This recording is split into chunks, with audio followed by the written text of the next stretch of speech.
존경하는 국민 여러분, 서울 강서구 병 출신 한정혜 국회의원입니다. 2013년 2월 25일 국민 통합을 이루고 국민 행복 시대를 열겠다고 출범한 박근혜 정부. 4년이 되어가는 지금 몇 가지 객관적 지표와 자료를 통해서 정부 신뢰를 바탕으로 한 국민 통합과 국민 행복이 어느 정도 이루어졌는지 알아보고자 합니다.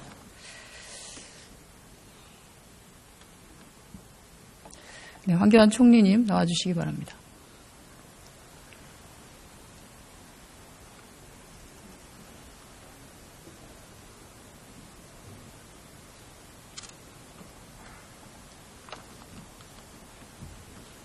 고생 많으십니다.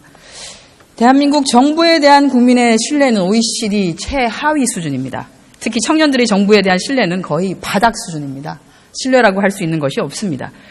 며칠 전에 나온 고려대 정부학연구소하고 한국리서치가 조사한 일반 국민과 정책 전문가들이 매긴 대정부 신뢰도도 5점 만점에 1.79점으로 최악의 상태입니다. 왜 이렇게 신뢰받지 못하고 불신이 깊어질까요? 몇 가지를 한번 좀 알아봤습니다. 세월호 참사 과정에서 우리는 정부의 무능을 목도했습니다. 그리고 이어진 가습기 살균제 피해자에 대해서 정부의 모르쇠, 국민의 분노 게이지를 사실은 더 불러일으켰습니다. 유엔 인권위원회는 올해 9월에 치명적인 가습기 살균제의 피해자들에 대한 정부의 지원을 확대하라고 권고한 바 있습니다. 그런데 가습기 피해 구제법에 대한 기획재정부의 입장을 봐주십시오. 재정당국은 가습기 살균제 법 만드는 거 반대합니다. 그래서 환경부 보고도 해당 상임위에서 반대하라고 합니다. 만약에 법안이 통과된다면 기재부는 법사위에서 막겠다고 합니다.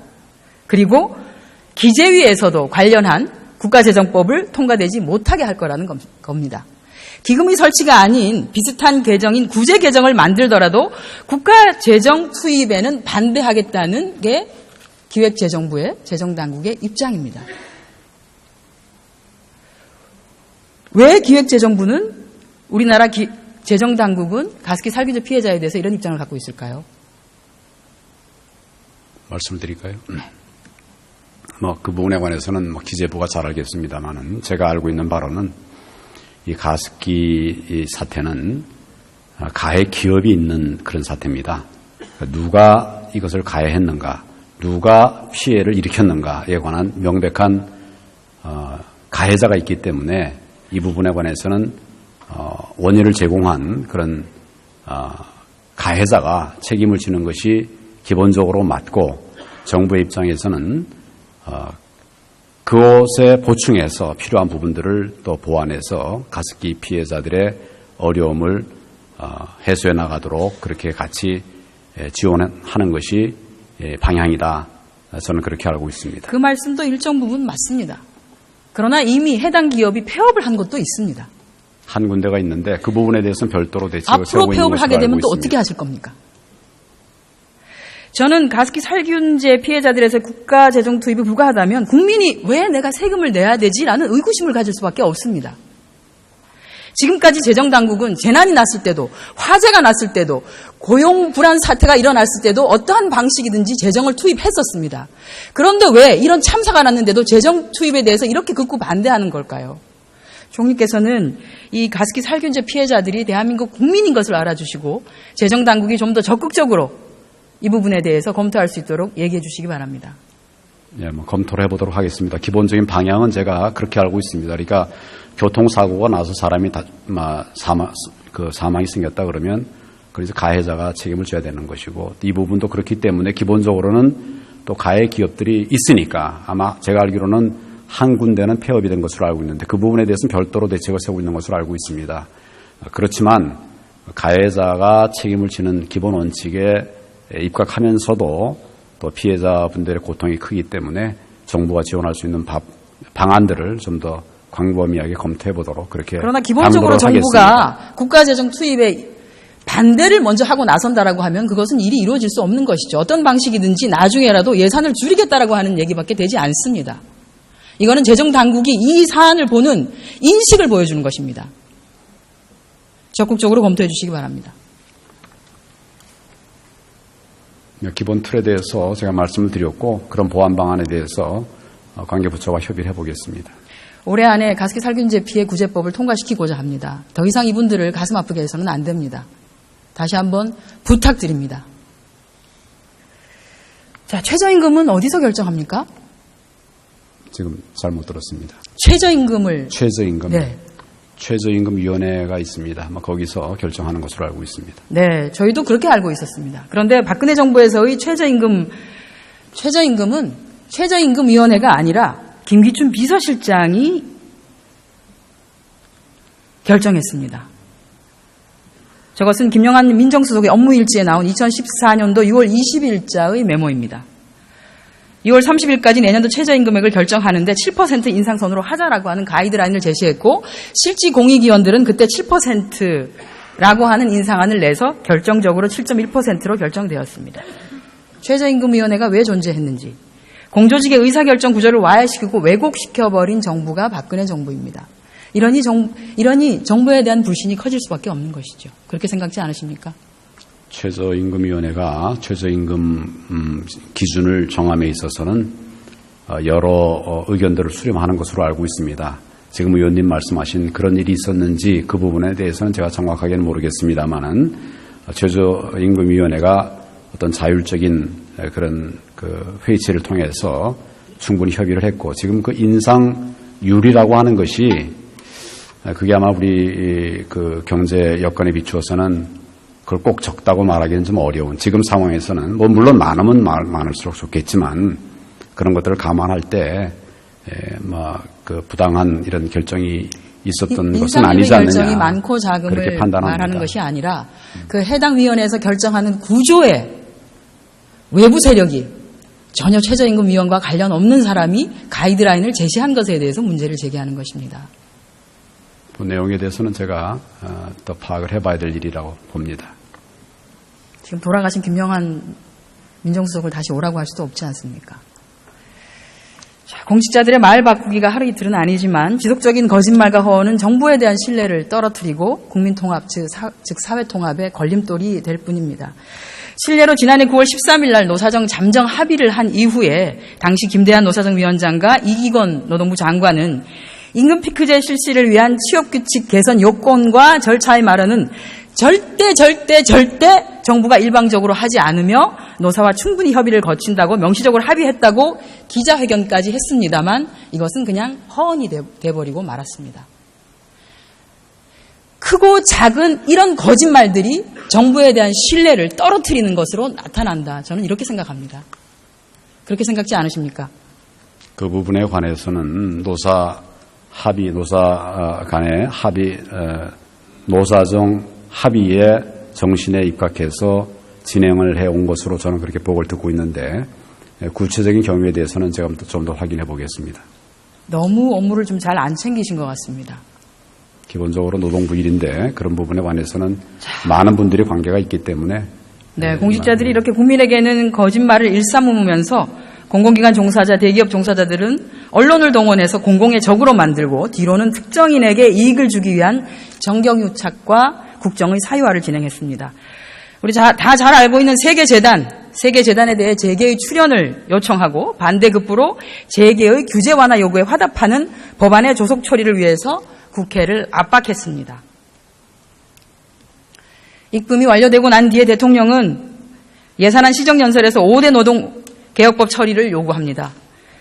올해 1월 13일에는 K스포츠재단 입금 완료한 다음 날은 역시 마찬가지로 노동개혁법 처리를 또 요구했습니다. 그리고 1월 18일에는 입법 촉구 서명운동회까지 참여를 했습니다.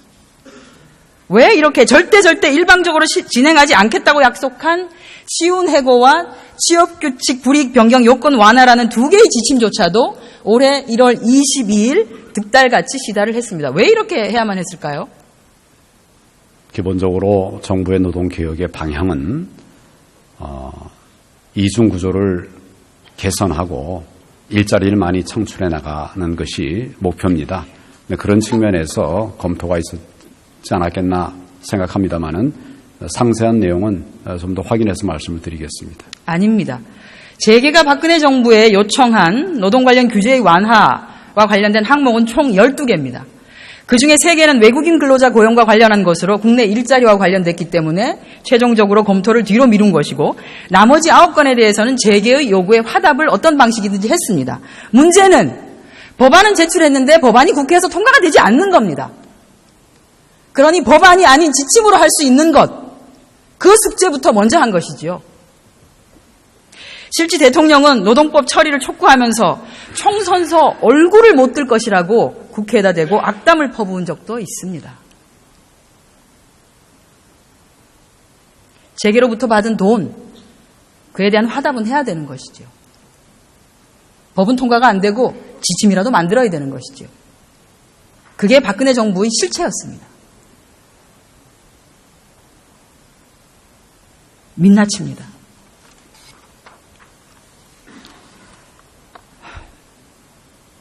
네, 수고하셨습니다. 노동부 장관 잠깐 나와 주십시오.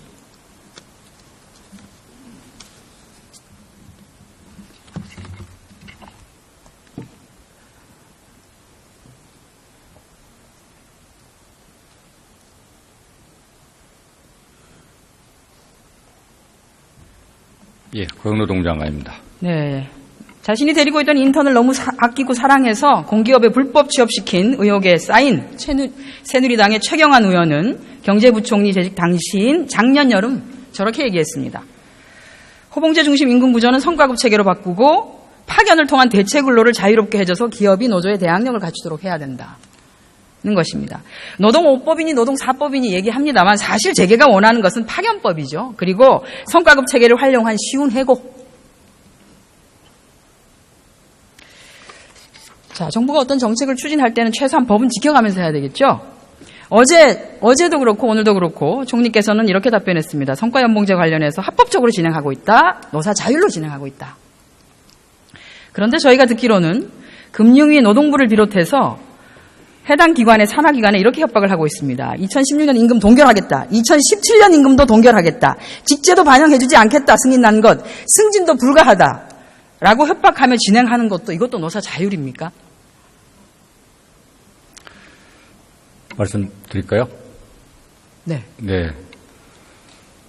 임금체계, 지금 의원님이 여러 번 지적하신 임금체계 개편, 그 다음에 우리 근로계약을 둘러싼 불확실성 때문에 청년들의 일자리가 안 늘어나고 현재 일하고 있는 근로자들의 고용 불안도 계속되고 또 격차가 커져서 노사정 간에 98년 이후부터 그걸 고치자라고 9번에 걸쳐서 장관님, 합의를 또다시 했습니다. 국무위원 필리버스터를 시작하시는 건가요? 아닙니다. 제가 그런 말씀드린 부분, 건 이렇게 해당 기관에 대해서 협박을 하면서 성과연봉제를 도입하라고 하는 것이 노사 자율인가? 왜냐하면 총리께서는 노사 자율로 진행하고 있다고 하셨거든요. 기본적으로 저희들이 두 개 지침은 절차를 정한 것이고요. 그 절차 안에서 이런 일이 있습니까? 없습니까? 노사가 성실하게 협의해서 이런 일이 있습니까? 없습니까? 그거는 각각 뭐 그런 일이 있으면 저희들한테 진정도 제기할 걸로 봅니다.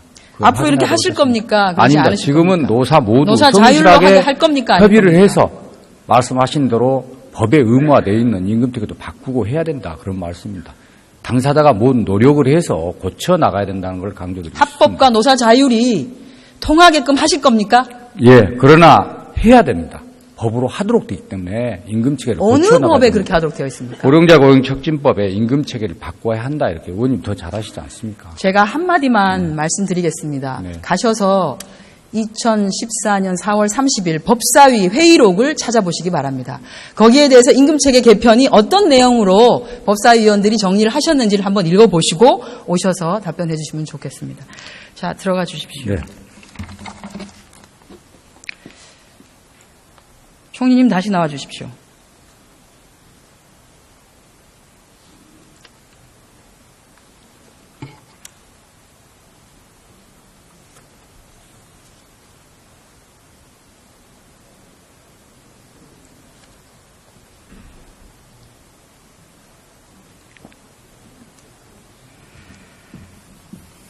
어제도 그렇고 오늘도 그렇고 총리께서는 성과연봉제 실시로 임금이 줄어드는 경우가 있을 것, 즉 다시 말해서 근로조건의 불이익 변경이 있음을 인정하신 바 있습니다. 성과가 없는 사람들은 줄어들지 않겠습니까? 그렇습니다. 네. 자, 성과가 있는 사람들은 더 받는 근로조건의 불이익 변경.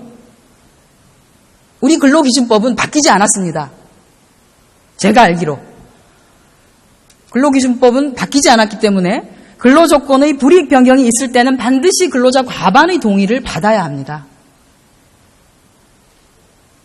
판례 다시 한번 띄워주십시오. 저 판례들이 대법원 판례들입니다. 다 무슨 내용이냐면 일부에게 불리하게 되는 경우는 전체가 불이익 변경한 것으로 본다. 불이익 변경 시는 근로자 과반수 동의 분명히 필요하다. 그리고 전가의 보도처럼 사용하고 있는 사회 통념상 합리성이라고 하는 것은 매우 엄격하게 예외적으로 적용되어야 된다. 여긴 해당되지 않습니다. 내려주십시오. 노사 자율로 법을 지켜가면서 할 수 있도록 해주십시오.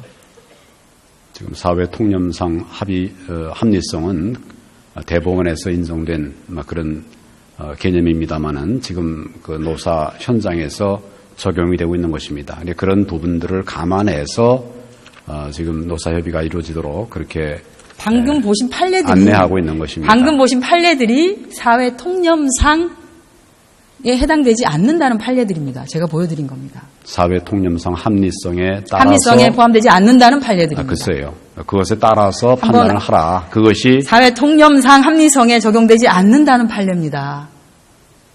불이익 변경인 경우에 불이익한 변경이라 하더라도 사회 통념상 합리적이라고 한다면 그 부분은 집행할 수 있는 부분이 있다. 이것이 대법원의 판례로 저는 알고 다시 있습니다. 한번 판례를 찾아보시기 바랍니다. 법조인 출신 아닙니까?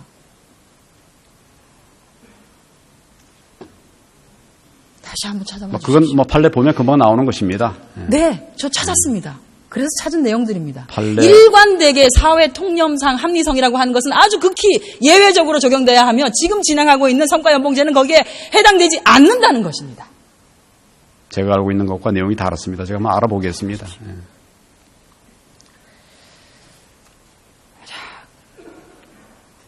국민 행복시대를 열겠다고 했는데 얼마나 행복한 대한민국 국민이 되었는지 몇 개 자료 한번 보겠습니다. 실업 불안에 시달리고 있습니다. 신규 채용 15세에서 29세는 2007년 대비 2007년 54%에서 2015년 64%입니다. 청년층 비정규직이.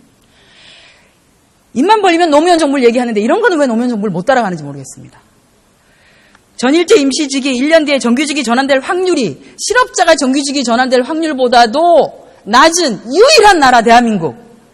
비정규직의 절망으로 버티는 나라 대한민국입니다. 사내하청 용역업체 파견 노동자 원래 대기업이 직접 고용해야 되는데 그렇게 하지 않습니다. 그렇게 하지 않는 경우에 이익을 어떤 것을 보는지 한번 보시죠. 원래 본인들이 부담해야 되는 법인세, 부가세, 임금 등을 비롯한 것들을 쪼개기 하청, 파견업체에다가 다 전가합니다.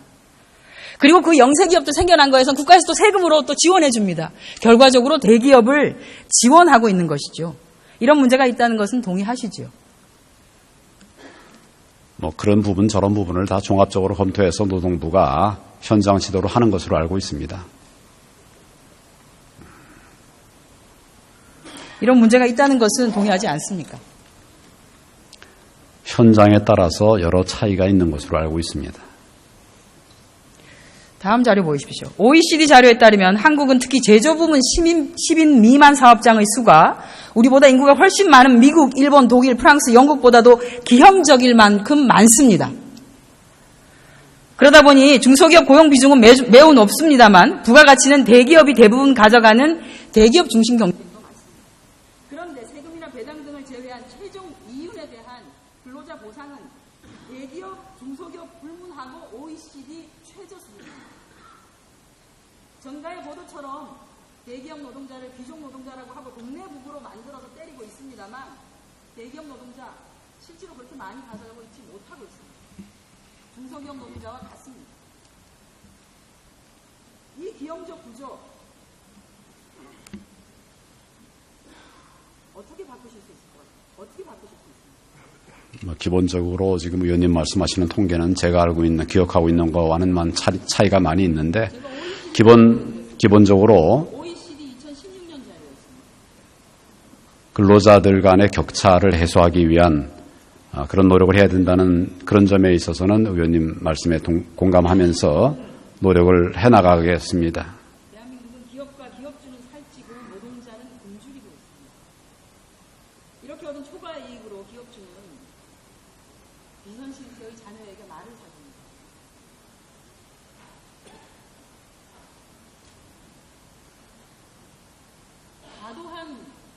과도한 중소기업, 과도한 영세기업, 이상하리만치 불균형적이고 기형적인 이 영세기업들의 숫자는 사실은 기업들이 무분별한 외주와 용역 하청, 파견, 이 원인일 수 있습니다.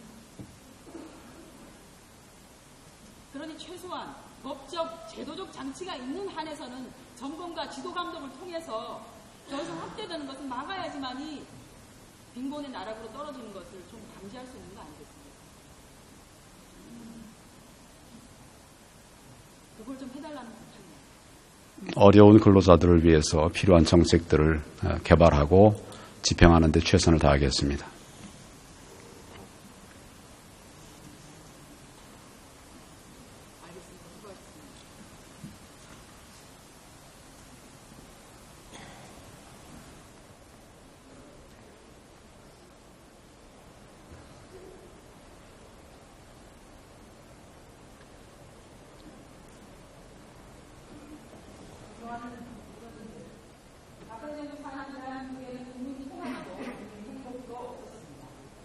내 꿈이 이루어지는 나라가 아닌 최순실의 꿈이 이루어지는 나라였으며 이선 실세에 이끌려 정경유착으로 나라를 못하게 한 탈을 떠난 대통령과 그 과정에서 국민의 분열시기에 앞장선 공직자들이 있었습니다. 일반의 소통이라 생각해서 내면 보고조차 없었던 물통정부였습니다. 그 물통의 구조가 오늘날 대통령 탄핵이라는 국가적 대응 상태에 직면하게 만든 것입니다. 박근혜 정부에 함께한 국무위원들 역시 책임에서 벗어날 수는 없을 것입니다.